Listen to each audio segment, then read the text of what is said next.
DM madam साधारण से कपड़ों में एक दुकान से कपड़ा खरीदने के लिए जाती हैं, लेकिन वहां पर उनके साथ कुछ ऐसा हो जाता है कि उनकी और दुकानदार की किसी बात को लेकर झगड़ा झपाटी होने लगती है।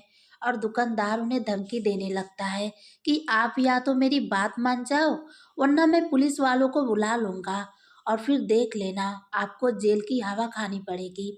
इस बात को सुनकर डीएम मैडम मुस्कुराने लगती हैं और दुकानदार से कह देती है कि ठीक है, अगर ऐसी बात है तो आप पुलिस को ही बुला लो, वही आकर हमारा फैसला कर देगी। क्योंकि डीएम मैडम के दिमाग में यह था कि पुलिस वाले आने के बाद उन्हें पहचान लेंगे और उसके बाद यह सब कुछ झगड़ा सॉर्ट आउट हो जाएगा।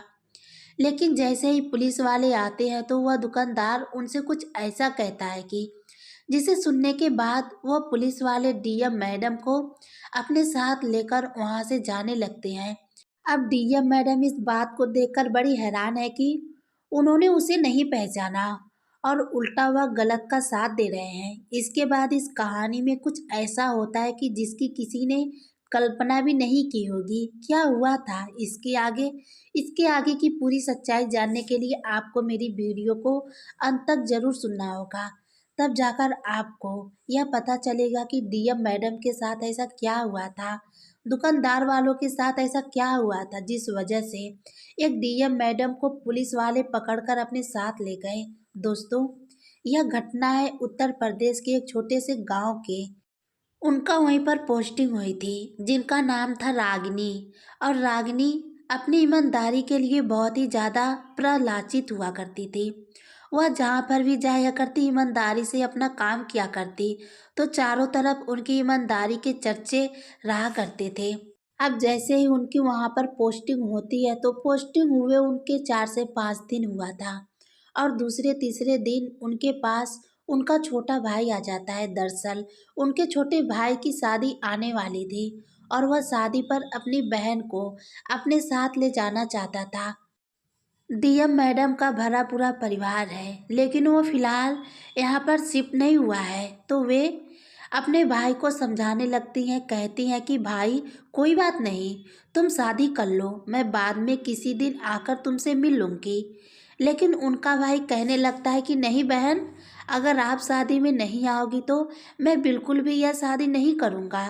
यानी कि भाई बहन में काफ़ी अच्छा प्यार था, तो इसी वजह से जो डीएम मैडम होती है वह शादी में आने के लिए हामी भर लेती हैं। कहती है कि ठीक है भाई, तुम चिंता मत करो, मैं ज़रूर से तुमसे और तुम्हारे शादी में मिलने के लिए आऊँगी। ऐसा कहकर डीएम मैडम ने अपने भाई को समझा दिया था, तो उसका भाई भी इस बात को मान जाता है और शाम को उससे कुछ बात करने के बाद वहाँ से अपने घर चला जाता है।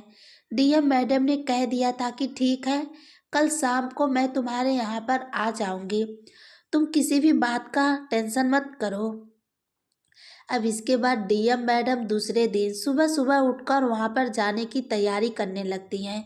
वह सोचती हैं कि मैं शादी में जा रही हूँ तो अच्छे से कपड़े तो मेरे पास होने चाहिए। यही सोचकर डीएम मैडम वहाँ से अपनी पर्सनल गाड़ी लेती हैं और पर्सनल गाड़ी लेकर साधारण से कपड़ों में मार्केट में चली जाती हैं कपड़ों की खरीदारी करने के लिए। पहले डीएम मैडम कई बड़ी बड़ी दुकान पर जाती हैं, लेकिन वहाँ पर उन्हें कोई भी साड़ी पसंद नहीं आती है। ऐसे ही घूमते घूमते डीएम मैडम एक और दुकान पर पहुँच जाती हैं, जिसका नाम था अखिलेश साड़ी भंडार। अब अखिलेश साड़ी भंडार की दुकान पर पहुंच गई थी और वहां पर जाकर अपने लिए साड़ियां देखने लगती हैं। अभी तक डीएम मैडम को घर से आए हुए लगभग 4 से 5 घंटे ही हो गए थे, लेकिन अभी तक उन्हें कोई भी साड़ी पसंद नहीं आई थी। जैसे तैसे करके इस दुकान पर उन्हें एक साड़ी पसंद आती है, तो डीएम मैडम उस दुकानदार से उस साड़ी का मोल भाव करने लगती हैं। जो दुकानदार होता है वह कहने लगता है कि मैडम, हमारी दुकान का एक ही रेट है, वो बाहर आपने बोर्ड पर लिखा भी देखा होगा, और जो इस साड़ी का एक ही दाम है वह है 15,000। अब डीएम मैडम साड़ी को देख चुकी थी और देखने के बाद कहती है कि ठीक है, कोई बात नहीं, आपने 5 से 15,000 निकालकर उस दुकानदार को दे देती हैं। दुकानदार उन पैसों को गिनता है। गिनने के बाद उन पैसों को अपने पास रख लेता है। उन्होंने पैसे अपने पास रख लिए थे और उसके बाद उस साड़ी को पैक करके डीएम मैडम को दे दिया था। डीएम मैडम भी खुशी खुशी वहाँ से वापस लौटने लगती हैं, क्योंकि उन्हें जो चीज़ चाहिए था उनको वो चीज़ मिल गई थी। इसके बाद डीएम मैडम उस दुकान से बाहर निकल जाती हैं और बाहर निकलने के बाद और भी कुछ सामान मार्केट से खरीदने लगती हैं। और जैसे ही वह दूसरी दुकान में जाकर कुछ खरीदारी कर रही थी, तो उसी दौरान उनका वह थैला, जिस थैले के अंदर उन्होंने वह साड़ी रख रखी थी, वह थैला गिर जाता है और गिरने के बाद वह साड़ी उससे बाहर निकल जाती है। जैसे ही वह साड़ी बाहर निकलती है तो डीएम मैडम को साड़ी में खास दिखाई देता है। खास कुछ लोग नहीं समझेंगे तो आप लोगों को बता देती हूँ। कपड़े के अंदर जब कपड़े को बनाया जाता है तो कई बार धागे के गुच्छे इकट्ठे हो जाते हैं और उसी को खास कहा जाता है। इसके बाद डीएम मैडम उसी दुकान के अंदर उस साड़ी को फैलाकर दिखाती हैं, तो उसमें जगह जगह ऐसे ही खास बने हुए थे, जो कि साड़ी की खूबसूरती की पूरी तरह से बर्बाद कर रहे थे। इसके बाद डीएम मैडम वहाँ से उस दुकानदार से जो कुछ भी उन्हें खरीदना था, उसने खरीदारी की और दोबारा से उसी अगले साड़ी भंडार पर पहुंच जाती हैं। वहां जाने के बाद वह दुकानदार को यह सब कुछ दिखाती हैं और कहने लगती है कि यह साड़ी रख लो और मुझे कोई दूसरी साड़ी दे दो। अब इसके बाद दुकानदार अपना नाम भी सिकोड़ने लगता है, लेकिन फिर भी मजबूरन वह डीएम मैडम को दूसरी साड़ी दिखाता है। अभी तक दुकानदार को नहीं पता था कि यहाँ की डीएम मैडम है, और ना ही डीएम मैडम ने यह बात जाहिर होने दी थी कि उसके बाद डीएम मैडम काफ़ी देर तक उस दुकान के अंदर साड़ियाँ ढूंढती है, लेकिन उन्हें कोई भी साड़ी पसंद नहीं आती है। जब उन्हें साड़ी पसंद नहीं आती है तो वह दुकानदार से कहने लगती हैं कि अंकल जी, आपके यहाँ भी कोई भी साड़ी मुझे पसंद नहीं आ रही, तो आप ऐसा करो, मुझे पैसे ही वापस दे दो, मैं किसी और दुकान से देख लूँगी। लेकिन तभी जो दुकानदार है वह पैसे देने से मना कर देता है और दुकानदार में लगे हुए एक छोटे से पर्चे की तरफ इशारा करता है, जिस पर्चे पर लिखा हुआ था, बिका हुआ साड़ी माल वापस नहीं होता, केवल बदला जाएगा। अब डीएम मैडम जब इस बात को सुनती है तो बड़ी हैरान होती है। तभी वह कहने लगती है कि देखो, वो बात तो ठीक है अंकल, लेकिन 15,000 की मैंने साड़ी खरीदी थी। अब उस साड़ी के अंदर कमियां निकल आई है तो मैं क्या करूं? इसमें आपकी भी तो गलती है। लेकिन दुकानदार कहता है कि मैडम देखो, बहस मत करो, हमारे यहाँ यही रूल है और हम इसको तोड़ नहीं सकते। तो वह कहने लगती है कि ठीक है, बिका हुआ माल वापस नहीं होता, लेकिन अभी तक मैं उसे अपने घर तक भी तो नहीं लेकर गई हूँ। यहाँ से बस साइड की ही दुकान पर गई हूँ और वहाँ जाकर मुझे यह चीज़ दिखाई दे गई तो मैं इसे वापस करना चाहती हूँ, तो इसमें बुराई क्या है? लेकिन दुकानदार अपनी बात पर अड़ जाता है और कहता है कि नहीं मैडम, यह वापस नहीं होगी, आप चाहे जो भी कर लो। इसके बाद डीएम मैडम कहने लगती हैं कि नहीं, यह वापस तो आपको लेनी ही होगी, वरना मैं यहाँ से नहीं जाने वाली।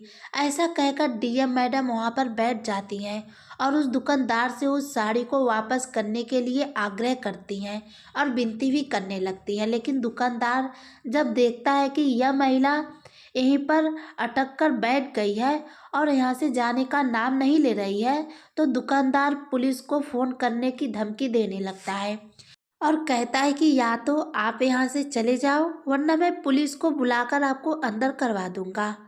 आप यहाँ पर मेरे साथ गलत कर रही हो और यहाँ पर सीटीसी कैमरे भी लगे हुए हैं। जब आपने एक बार सामान खरीद लिया तो दोबारा वह वापस नहीं होगा। अगर आपको इसके बदले में और कुछ चाहिए तो आप और कुछ ले सकती हो, लेकिन यह नहीं चलेगा कि आप दोबारा से पैसे वापस ले जाओ। अब जब डीएम मैडम पुलिस का नाम सुनती हो तो दुकानदार से कहने लगती है कि ठीक है, तुम पुलिस को बुला लो, कोई बात नहीं, वही आकर हमारा फैसला कर देगी। क्या आप मुझे वापस पैसे देंगे या नहीं देंगे? अब 15,000 की बात थी तो दुकानदार सोचने लगता है कि पुलिस को बुला लेता हूँ, उसमें से 10 मैं ले लूँगा, 5 पुलिस वालों को दे दूँगा और वह लोग इसे यहाँ से धमका कर भगा देंगे। ऐसा सोचकर दुकानदार पुलिस वाले के पास फ़ोन करता है और उन्हें अपनी समस्या बताकर उन्हें यहाँ पर बुला लेता है। इसके बाद जो भी मैडम होती हैं वह सोचने लगती हैं कि आने दो पुलिस को, पुलिस तो आते ही मुझे पहचान लेगी और उसके बाद उल्टा इसी को डांट कर मेरे पैसे वापस दिला देगी। जिस वजह से डीएम मैडम ने अभी तक उसे महसूस नहीं होने दिया था कि वह एक डीएम मैडम है, क्योंकि मैं देखना चाहती थी कि पुलिस वाले यहाँ पर कैसा व्यवहार करते हैं और वह उसे पहचानते हैं या नहीं। पहचानती थोड़ी देर बाद वह पुलिस वाले वहाँ आ जाते हैं और वहाँ पर आकर उस दुकानदार से बात करने लगते हैं। दुकानदार उन्हें एक साइड में ले जाता है और वहाँ पर चुपके से कहता है कि 10 मैं ले लूँगा, 5 आपको दे दूँगा। यह बात सुनकर दरोगा के जेब में वह पैसे रख देता है। कहता है कि साहब, इसको यहाँ से ले जाओ, इसने मेरा जीना हराम कर रखा है। अब जैसे ही जेब के अंदर 5,000 आते हैं तो जो पुलिस वाला होता है ईमानदारी से अपना काम करने लगता है, क्योंकि 5,000 की ताकत काफ़ी ज़्यादा होती है।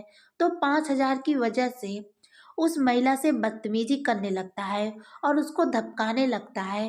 वह कहता है कि वैसे तो आप पढ़ी लिखी दिखाई दे रही हो, लेकिन इस तरह से काम करते हुए आपको शर्म नहीं आती? जब दुकानदार पर लिखा हुआ है कि बिका हुआ माल वापस नहीं होता है, तो यह आपके माल को कहाँ से बदल ले? अब यह सब कुछ सुनने के बाद डीएम मैडम बड़ी हैरान होती हैं, क्योंकि असलियत में उस दुकानदार की गलती थी। उसे अपना माल वापस लेना चाहिए था। जब साड़ी के अंदर बहुत काफ़ी डिफरेंट है, फटे पुराने हैं, उसको भला कोई व्यक्ति इतनी कीमत में क्यों लेगा? या तो उसको किसी भी तरह से उनको सही करके दे, वरना उन्हें चेंज कर दे। वरना अगर कस्टमर को दुकान पर कुछ भी पसंद नहीं आ रहा है तो उसके पैसे वापस कर दे, क्योंकि अभी साड़ी खरीदे हुए ज़्यादा टाइम नहीं हुआ था। ऐसा नहीं कि 1 से 2 दिन बीत गया था, बल्कि आधा घंटा का फर्क फर्क था। उतने देर के अंदर में दुकानदार को साड़ी वापस ले लेनी चाहिए थी, लेकिन दुकानदार वाला आदमी डीएम मैडम से साड़ी वापस नहीं लेता है, सीधे उन्हीं के ऊपर पुलिस वालों को धमकाकर चढ़ा देता है। और डीएम मैडम यह सब होता हुआ देखकर बड़ी हैरान होती है। और दूसरी हैरानी उन्हें इस बात की भी थी कि यह लोग आकर उल्टा उसे ही ब्लैकमेल कर रहे हैं और यह भी पहचान रहे हैं कि यह यहाँ की डीएम मैडम है। तो डीएम मैडम इस खेल को जारी रखना चाहती हैं और इसी वजह से डीएम मैडम उस दरोगा को समझाने लगती हैं। कहती हैं कि साहब, मैं कहाँ गलत हूँ? यहाँ पर यह दुकानदार गलत है और आपको इसके खिलाफ एक्शन लेना चाहिए। मेरे पैसे वापस लौटा दो और इस साड़ी के अंदर खराबी है तो मैं इनको भला क्यों लूँगी? इसके बाद दुकानदार कहने लगता है कि साहब, मैंने अच्छी तरह से इनको साड़ी दिखाया था और दिखाने के बाद इसका मोलभाव किया था। अब जब इन्होंने पैसे देकर यहाँ से चली गई थी, लेकिन बाद में आई हैं, हो सकता है साड़ी को बदल कर ले आई हो।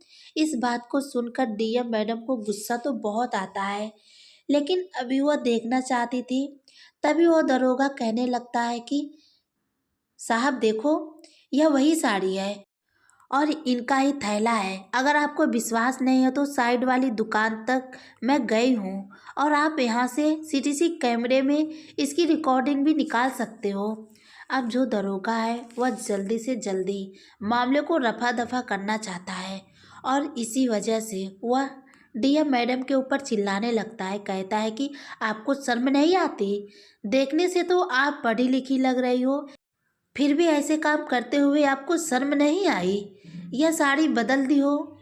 जैसे दुकानदार कह रहा था वैसे ही वहाँ के कर्मचारियों भी कहने लगे थे।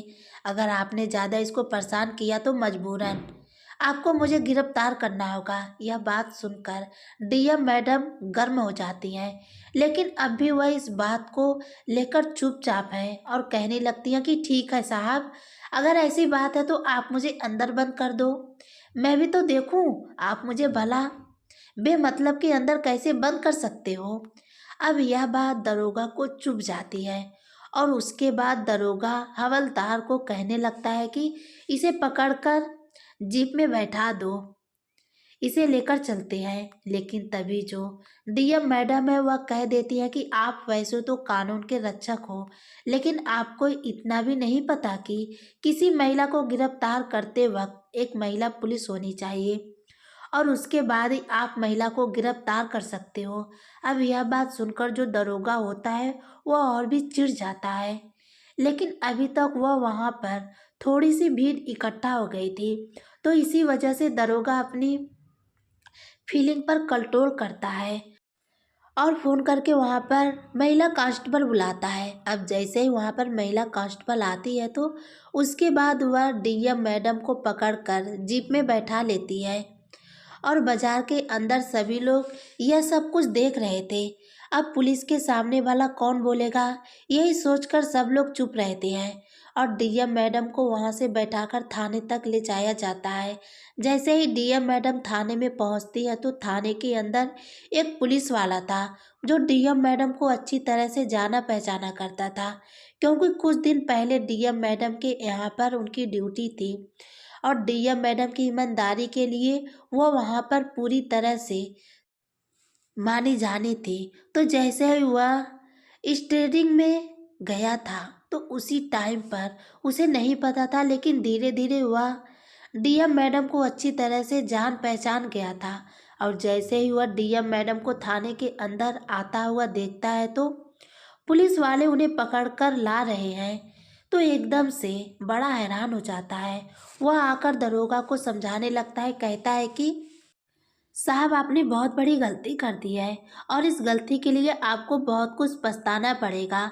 लेकिन तभी जो डीएम मैडम होती है वो उस पुलिस वालों को देखकर समझ जाती हैं कि उसे जान चुका है, तो वह एकदम से उसे चुप रहने को आंखों से इशारा कर देती है और पुलिस वाला भी समझ जाता है। इतनी ही देर में दरोगा कहने लगता है कि गलत क्या किया है, यह हमें चैलेंज कर रही थी कि कानून ने हमसे अच्छी तरह से जानती है, तो इसी वजह से इसको उठा ले आए हैं। एक रात हवलदार में रहेगी, हवालत की हवा खाएगी, तो इसे अच्छे से पता चल जाएगा कि कायदा कानून क्या होती है। ऐसा कहकर डीएम मैडम को उन्होंने अंदर बंद कर दिया था, लेकिन अंदर से डीएम मैडम दरोगा को तरह तरह से कानून काम बताने लगती है। तो कहती है कि तुमने गलत किया है और रात के समय तो तुम मुझे यहाँ पर रख ही नहीं सकती, फिर एक रात मैं हवालत की हवा कैसे खा सकती हूँ। यह सब सुनकर दरोगा को और भी ज़्यादा गुस्सा आता है और वहाँ उस पर चिल्लाने लगता है, कहता है कि या तो चुप हो जा, वरना मैं कुछ महिला कांस्टेबल को भेजकर तेरी अच्छी तरह से पिटाई करवा दूंगा। तभी डीएम मैडम उस पर और कानून छोड़ने लगती हैं और कायदा कानून उस एसपी को सिखाने लगती हैं। कहती है कि ऐसे भला कैसे आप मुझ पर पिटाई लगा सकते हो, अगर हिम्मत है तो पिटाई लगवा कर दिखाओ।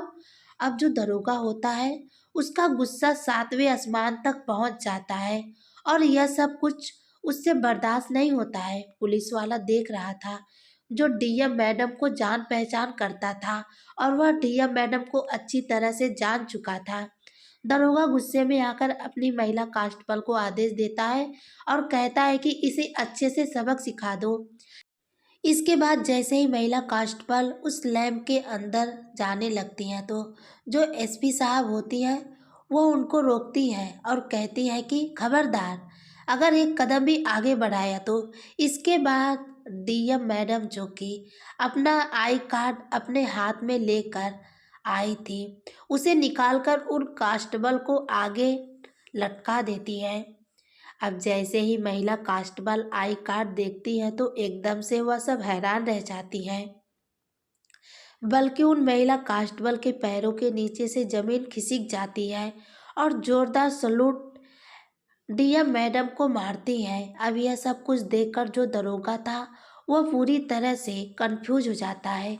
इसके बाद लॉकअप का दरवाज़ा खुला हुआ था, तो लॉकअप का दरवाज़ा खोलकर डीएम मैडम, जिसे अब तक मुजरिम समझा जा रहा था, वो लॉकअप से बाहर आती है और बाहर आने के बाद उस दरोगा को धमकाने लगती है। अब दरोगा जब यह देखता है कि इसके आगे दोनों महिला कांस्टेबल ने सलूट मारा है और उसके बाद यह मुझे धमका रही है, तो उसे समझने में देर नहीं लगती है। हो सकता है कि यह इस थाने की नई डीएम मैडम हो, जिस वजह से ऐसा कर रही हो।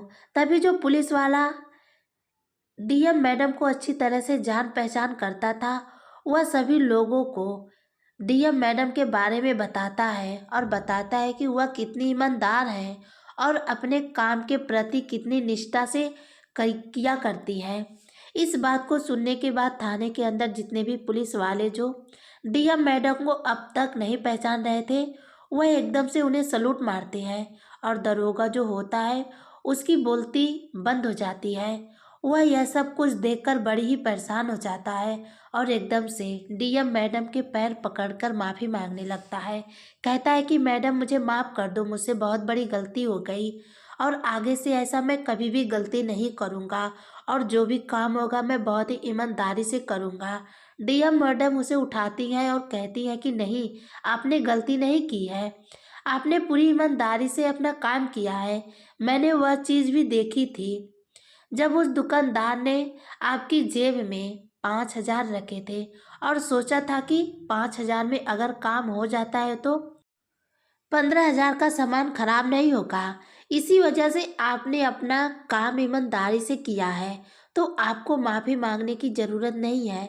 आप बहुत ही ज़्यादा ईमानदार हो, लेकिन आपकी जो ईमानदारी है वह रिश्वत के लिए प्रति है, ना कि सरकार के प्रति। इस बात को सुनकर जो पुलिस वाला होता है वह और भी ज़्यादा शर्मिंदगी महसूस करता है और उनसे और भी ज़्यादा माफ़ी मांगने लगता है। लेकिन महिला दरोगा उनसे कहने लगती है कि तुमने कोई गलती नहीं की है, या तो तुमने गुनाह किया है और इस गुनाह की सज़ा तुम्हें ज़रूर मिलेगा। और ऐसा कहते हुए डीएम मैडम वहाँ से फ़ोन मिलाती हैं और फ़ोन मिलाने के बाद कुछ उच्च अधिकारियों को वहाँ पर बुलाती हैं। उन्हें बुलाने के बाद वह पूरी की पूरी करतूत उस पुलिस वाले दरोगा की उन लोगों को बताती हैं और कहती हैं कि फ़ौरन इन पर कार्रवाई होनी चाहिए। लेकिन तभी जो उच्च अधिकारी वहाँ के रहने वाले होते हैं, वह डीएम मैडम, अगर इस पर आपको सख्त कार्रवाई करनी है तो इसके लिए आपको सबूत चाहिए। तो आपके पास क्या सबूत है कि इसने यह सब कुछ किया है और इसने सच में रिश्वत ली है? इस बात को सुनकर डीएम मैडम थोड़ी देर के लिए सोच विचार करने लगती हैं। तभी उन्हें वह बात याद आ जाती है, उस दुकान में लगे हुए सीटीसी कैमरे। दुकानदार कह रहा था, क्योंकि उसने मैडम को भी धमकी दी थी कि इस दुकान में सीटीसी कैमरे लगे हुए हैं और पुलिस वालों को तुम्हारी हरकत मिल जाएगी। इसके बाद डीएम मैडम वहाँ से उस पुलिस वालों के साथ जाकर उस दुकान से वह साबुत ले आती हैं, जिस साबुत के जरिए उस दरोगा को अच्छी खासी सज़ा मिल जाएगी और कोई भी कैसी भी दिक्कत नहीं होने वाली है। वह उस दुकानदार पर जाकर सबसे पहले अपना आई कार्ड दिखाती है और उसके साथ जो पुलिस वाला होता है उनका पूरा परिचय उस दुकानदार को देता है। अब दुकानदार इस बात को सुनने के बाद थरथराकर कांपने लगता है और हाथ जोड़कर उनसे माफ़ी मांगने लगता है। कहता है कि मैडम, मुझे माफ़ कर दो, मुझसे बहुत बड़ी गलती हो गई और मैं तो कुछ और ही समझ रहा था। अभी तक भी कुछ लोग वहाँ पर बैठे हुए थे जिन्होंने यह सब कुछ करते हुए देखा था और वह यह सब कुछ देखकर बड़ी हैरान हो जाते हैं, जिनके साथ आज इसने गलत किया है और पुलिस से पकड़वाया है। वह पुलिस ही बहुत बड़ी अधिकारी है। इसके बाद वह लोग इस बात को चारों तरफ फैला देते हैं और जो महिला डीएम होती हैं उस दुकान से सीटीसी कैमरे की रिकॉर्डिंग लेने के लिए कहने लगती हैं। इसके बाद वह दुकानदार उनको सीटीसी रिकॉर्डिंग दे देता है और इस रिकॉर्डिंग को देने के बाद वह हाथ जोड़कर उनसे माफ़ी मांगने लगता है, कहता है कि मैडम मुझे माफ़ कर देना, मुझसे बहुत बड़ी गलती हो गई। आगे से ऐसी कोई भी गलती नहीं करूँगा और मेरे दुकान पर जो भी कस्टमर आएगा, मैं उनके साथ अच्छे से पेश आऊँगा। आपको देखने को नहीं मिलेगा। जिस पर्चे पर यह लिखा हुआ था कि बिका हुआ माल वापस नहीं होता, वह दुकानदार फौरन उस पर्चे को फाड़कर फेंक देता है और डीएम मैडम के पैरों को पकड़ने लगता है। लेकिन तभी डीएम मैडम उन्हें खड़ा करती हैं और सभी लोगों के सामने कहती हैं कि देखो अंकल, आपकी उम्र काफ़ी ज़्यादा है और आप मेरे पैर पकड़ते हुए अच्छे नहीं लग रहे हो। हाँ, आपने जो गलती की है, ऐसी गलती अब आगे से कभी भी मत करना, क्योंकि यहाँ पर जो भी उसके पास आता है वह ग्राहक होता है और ग्राहक भगवान का रूप होता है। तो उनके साथ ऐसा ही व्यवहार करें। ऐसा आज के बाद कभी भी मत करना और आपकी दुकान की अगर कोई भी शिकायत मैंने सुन ली तो फिर मैं आप पर कड़ी से कड़ी कार्रवाई करूँगी और आपको कोई भी मुझसे नहीं बचा पाएगा। ऐसा कहकर डीएम मैडम उन्हें वार्निंग देती हैं और वार्निंग देने के बाद वह साबुत को लेकर वहाँ से दोबारा चली जाती हैं। जाने के बाद उस साबित को वहाँ बड़े अधिकारियों के सामने प्रस्तुत करती हैं और उनसे कहती हैं कि इन पर अच्छी से अच्छी कार्रवाई होनी चाहिए ताकि जीवन में कभी भी इस तरह का काम ना कर सके। इसके बाद उस पुलिस वाले को पहले तो सस्पेंड किया जाता है और केस चलने के बाद उसको 4 साल की जेल भी होती है। इसके बाद डीएम मैडम उस दुकानदार ने उसी टाइम पर जब माफ़ी मांगी थी तो उन्हें पैसे वापस दे दिए थे। तो उन्हीं पैसों से किसी और दुकान से अपने लिए कपड़े खरीदती हैं और कपड़े खरीदने के बाद अपने भाई की शादी के लिए निकल जाती हैं। लेकिन जाते जाते वह काफ़ी ज़्यादा लेट हो गई थी और जब उसका भाई उनसे लेट होने का कारण पूछता है तो वह पूरी कहानी अपने भाई को बताती है और इस कहानी को सुनने के बाद भाई कहने लगता है कि बहन, यह तो रोज रोज का है, यहाँ पर पुलिस वाले ऐसा ही किया करते हैं। लेकिन तभी उनकी बहन कहती है कि